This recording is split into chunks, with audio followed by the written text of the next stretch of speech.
और संस्कृत भाषा में, कहाँ पे?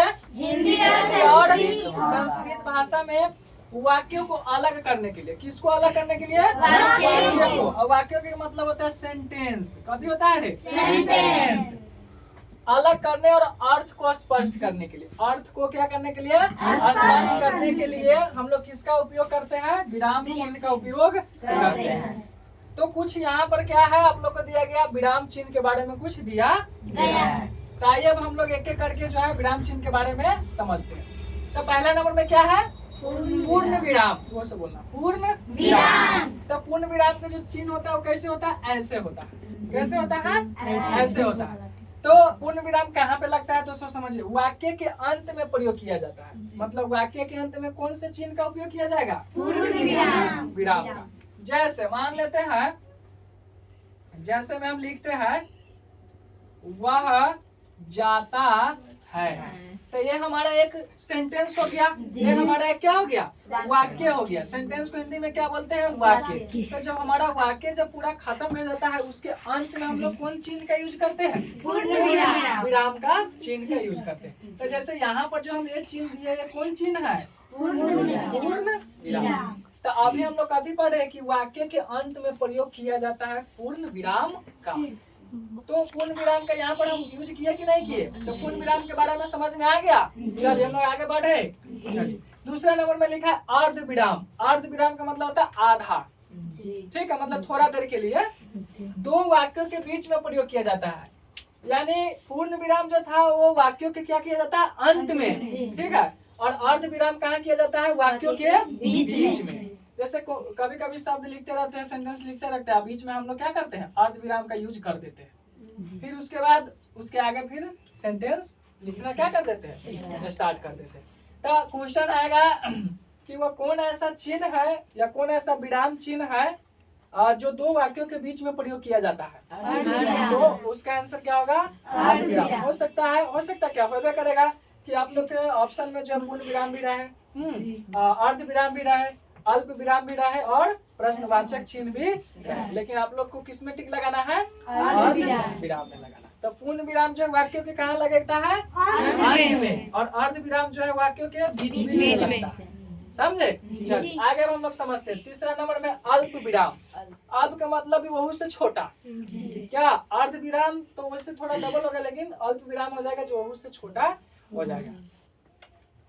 तो अल्प विराम के बारे में ये समझते हैं। तो वाक्य के अंदर प्रयोग किया जाता है। अंदर का मतलब इसका भी कहने का मतलब है कि वो बीच में ही किया जाएगा। जैसे मान लेते कोई वाक्य लिख रहा है, उसको बीच में हम क्या करेंगे? ऐसे लिखेंगे। जैसे वह जाएगा, हाँ, वह जाता है, ऐसे करके हम लोग लिख लेंगे, है कि नहीं? तो जैसे ये अल्प विराम देंगे तो हम लोग को समझ आना कि आगे फिर और सेंटेंस इसमें जाएगा, क्योंकि यहाँ पर क्या लिखा है? वाक्यों के अंदर प्रयोग किया जाता है। तो अगर क्वेश्चन आएगा ऑब्जेक्टिव में कि वाक्यों के अंदर जो है कौन से चिन्ह का प्रयोग किया जाता है? अल्प विराम का। किस चीज का? अल्प विराम। अब आ गया ये प्रश्नवाचक चिन्ह, सबसे VVI है। और ये जो है ना स्टूडेंट को ज्यादा समझ में नहीं आता है, लेकिन इसमें सबसे आसान यही है।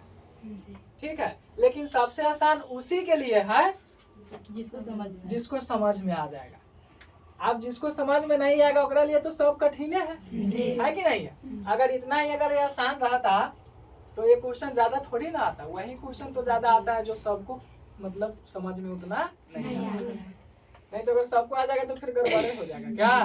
तो चलिए चौथा नंबर में कौन चिन्ह है? प्रश्नवाचक चिन्ह। तो प्रश्नवाचक चिन्ह के जो होता है चिन्ह कैसा होता है? ऐसा। ठीक है, प्रश्नवाचक वाक्यों के अंत में कहाँ पे लगता है? वाक्यों के अंत में। वाक्यों के ना, यानी प्रश्नवाचक चिन्ह का जो यूज होता है वाक्यों के अंत में किया जाता है। जैसे मान लेते हैं हम लिखे, क्या तुम स्कूल जाते हो? तो आप बताओ, ये जो हम सेंटेंस लिखे तो ये अभी ये सेंटेंस सही है? नहीं। क्यों नहीं है? नहीं है, क्योंकि जहाँ पर क्या, क्यों, कैसे ये सब लग गया, वहाँ पर हम लोग प्रश्न पूछ रहे हैं। वहाँ पर हम क्या कर रहे हैं? प्रश्न पूछ रहे हैं। जैसे हम कहेंगे कि कल जो होमवर्क दिए थे क्या तुम कल होमवर्क बना करके लाया? तो इसमें प्रश्नवाचक हम मतलब प्रश्न तुमसे पूछ रहा है, पूछ रहा है कि नहीं पूछ रहा है? तो कहने का मतलब ये हो गया कि जहाँ पे प्रश्न के बारे में पूछा जाए वहाँ पर हम लोग कौन से चिन्ह का यूज करेंगे? प्रश्नवाचक चिन्ह। और जिस प्रकार हम लोग का पूर्ण विराम वाक्यों के अंत में लगता है उसी प्रकार प्रश्नवाचक चिन्ह भी वाक्यों के अंत में लगता है। तो क्या तुम स्कूल जाते हो? तो ये अभी गलत है कि नहीं है? अब हम लोग यहाँ पे प्रश्नवाचक चिन्ह लगाएंगे। अब ये हमारा पूर्ण रूप से सेंटेंस सही है कि नहीं? चलिए इतना तक समझ में आ गया। चलिए आगे है विषमयादि बोधक या उसको बोल सकते हैं विषमयावाचक चिन्ह। विषमयावाचक चिन्ह क्या हो जाएगा? ऐसे हो जाएगा कि नहीं? जैसे अगर हम लिखे थे उस दिन जब संस्कृत पढ़ा रहे थे तो हे राम लिखे थे, तो वहाँ पे हम ऐसे वाला चिन्ह दिए थे, वहाँ पर हम दिए हुए थे विषमयादि बोधक, दिए थे कि नहीं दिए थे? तो ये कौन से चिन्ह है? विषमयादि बोधक। ताई हम लोग देखते हैं विषमयादि बोधक को भी कहाँ पे यूज किया जाता है? वाक्यों के अंत में किया जाता है। जैसे हम लिखे हे राम, तो ये एक सेंटेंस हो गया, तो लास्ट में ना किए। ऐसा है कि हम हे राम लिखे तो हे और उसके बाद ऐसे दे दिया तब राम तब ऐसे दे दिए, ये तो गड़बड़ हो जाएगा ना। क्योंकि हमारा फॉर्मूला क्या कर रहा है कि जैसे अगर हम लिखे हे राम तब लास्ट में हम क्या करेंगे? संबोधन चिन्ह लगाएंगे। चलिए आगे है हम लोग अब देखते हैं अनुनासिक चिन्ह। अनुनासिक चिन्ह अनुनासिक ध्वनि को दर्शाने के लिए प्रयोग किया जाता है। यानी अनुनासिक जो है ना, जैसे अगर हम मान लेते हैं यहाँ पर अनुस्वार दे दिए तो इसको ना मतलब नाक के द्वारा हम लोग बोलते हैं, तो उसको ध्वनि, जैसे अगर मान लेते हैं हम बोलते हैं, ध्वनि का मतलब आवाज साउंड हुआ कि नहीं? तो अगर उसको जब हम बोलते हैं ना तो वहां पर ना हम लोग को कुछ अलग ही नजर आता है। जैसे जो थोड़ा मतलब तोतरा करके नहीं बोलता रहता है तो थोड़ा गड़बड़ लगता है जब हम सुनते हैं वो चीज को, है कि नहीं? तो अनुनासिक चिन्ह वाला जो आएगा ना तो वही हुआ। अनुनासिक जो होता है वो ध्वनि को दर्शाने के लिए प्रयोग किया जाता है, ठीक है। और अनुनासिक का मतलब है जैसे मान लेते हम यहाँ पर लिखे अंश, अंश है कि नहीं है? तो इसको हम न भी पढ़ते हैं, पढ़ते हैं कि नहीं पढ़ते? हाँ, क्योंकि अगर यहाँ पे अनुस्वार अगर हटाएंगे तो आधा न आ जाता है, तो न पढ़ सकते हैं कि नहीं पढ़ सकते? चलिए आगे देले है कथी है? चंद्र बिंदु। चंद्र बिंदु जैसे मान लेते हैं हम यहाँ पर लिखे चांद, क्या लिखे? चांद। तो चांद में चंद्र बिंदु होगा कि नहीं होगा? होगा, समझे? चलिए तो चांद में क्या आ जाएगा? चंद्र बिंदु। तो अनुनासिक ध्वनि को दर्शाने के लिए भी प्रयोग किया जाता है। कहने का मतलब इसमें भी तो अनुनासिक आता है ना जी, कि नहीं आता है? आता है। इसीलिए इसका भी परिभाषा वही हो जाएगा, ठीक है। इसके बाद है अवग्रह चिन्ह। कौन चिन्ह? अवग्रह। जैसे जब हम तुम लोग को संस्कृत पढ़ा रहे थे उस समय ऐसे करके बहुत सारा शब्द आ रहा था, लास्ट में जब हमारा वाक्य जब खत्म होता है तो लास्ट में इसे आता है, तो उस समय बताए होते कि इसको आ करके बोलते हैं, मतलब आ बोलते हैं, उसको थोड़ा जोड़ देते हैं, मतलब थोड़ा देर तक के लिए बोलते रह जाते हैं, आ ऐसे करते है कि नहीं? तो उस वही है, उसको क्या बोलते हैं हिंदी में? अवग्रह चिन्ह। वाक्य के अंदर प्रयोग किया जाता है ताकि अर्थ को क्या किया जा सके? स्पष्ट किया जा सके। अगर मान लेते अगर ये वाक्य के अंत में अगर ये लगता है तो हमारा वाक्य क्या हो जाता है? अर्थ स्पष्ट हो जाता है। अगर मान लेते वहां पर अगर हम नहीं लगाएंगे तो हो सकता है कि वो हमारा सेंटेंस तो सही तो है लेकिन उसका जो अर्थ है वो सही नहीं है।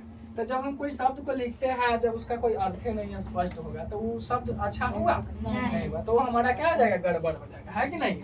चलिए आगे है उप विराम। कौन विराम? उप विराम। उप विराम के जो सिंबल है वो ऐसे होता है डबल अनुस्वार के जैसा, है कि नहीं? बस उसमें थोड़ा सा क्या रहता है? गैप रहता है।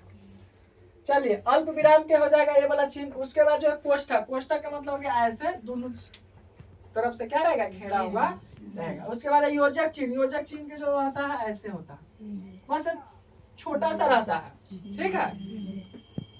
जैसे मान लेते हैं कि हम लोग यहाँ पर लिखे धीरे धीरे, क्या लिखे? धीरे धीरे धीरे। तो यहाँ पर जो हम इस शब्द चिन्ह का जो यूज किए कौन चिन्ह है? योजक चिन्ह। कौन चिन्ह है? योजक चिन्ह। तो वहाँ पर ना बहुत छोटा रहता है। ऐसा है कि धीरे यहाँ लिखे तो एक इतना लिखेंगे फिर धीरे यहाँ ऐसे होता है ना, बहुत छोटा सा है कि नहीं? तो कौन चिन्ह कहते हैं? योजक चिन्ह कहते हैं। चलिए आगे है आदेश चिन्ह। आदेश का मतलब जैसे अगर मान लेते हैं कि हम लोग कोई परिभाषा देते हैं, है कि नहीं? तो जैसे मान लेते हम यहाँ पर लिख दिए संधि, क्या लिख दिए? संधि। तो इसको जब परिभाषा देते हैं तो हम लोग ऐसे देते हैं, इसका मतलब है कि आदेश दे रहा है कि अब आप इसके बारे में क्या करिए, लिखिए, मतलब इसका आप जवाब दीजिए। तो वहीं यहाँ पर हम लिखे आदेश चिन्ह और ऐसे ही दिए हैं। जैसे यहाँ पर इसका परिभाषा लिखे तो यहाँ पर एग्जाम्पल है कि नहीं है? तो एक इसका है चिन्ह, आदेश चिन्ह। कौन सा चिन्ह है? आदेश चिन्ह। आगे है निर्देशक चिन्ह। निर्देशक चिन्ह जैसे योजक चिन्ह जो होता है ना, सेम उसी प्रकार निर्देशक चिन्ह भी होता है। बस इसमें योजक चिन्ह में छोटा सा रहता है और निर्देशक चिन्ह में क्या रहेगा, थोड़ा सा बड़ा रहेगा। किसके तुलना में? योजक चिन्ह के तुलना में। ठीक। और ऐसा भी नहीं सोचना है कि योजक चिन्ह से थोड़ा बड़ा रहेगा तो इतना बड़का रहेगा, नहीं, इतना बड़का नहीं रहेगा, बस उसके तुलना में थोड़ा सा क्या रहेगा, बड़ा रहेगा। समझे? चलिए, इसके बाद है तुल्यता चिन्ह। तुल्यता चिन्ह का मतलब होता है तुल्यता का मतलब हो जाएगा समान। समान जैसे तुल्यता चिन्ह ऐसे बराबर। जैसे जब इस मतलब बराबर चिन्ह का यूज जो है ना हम लोग ज्यादातर मैथ में करते हैं। मैथ जब बनाते रहते हैं ना तो वहां पर जैसे मान लेते हैं अगर गुना भाग जोड़ घटा आ गया तो जैसे 2x + 3x है तो फिर बराबर दे के 5x = 20 है, तो फिर ऐसे करके हम लोग बराबर का चिन्ह ज्यादा करके किस में यूज करते हैं? मैथ्स में यूज करते हैं। तो ये तुल्यता चिन्ह का मतलब समझ में आ गया? हाँ। आगे इन्वर्टेड कॉमा। ठीक है, जैसे यहाँ पर आता है ना, मान लेते हैं कि कभी कभी हम जब परिभाषा लिखते हैं तो वहां पर नहीं ऐसे दे देते हैं, है कि नहीं? तो एकरा कौन चिन्ह कहेंगे? और यहाँ जो डैश डैश जो दिया गया है तो कहने का मतलब है कि यहाँ पर और यहाँ पर जो है ना इसके बीच में कोई एक शब्द लिखा हुआ रहेगा।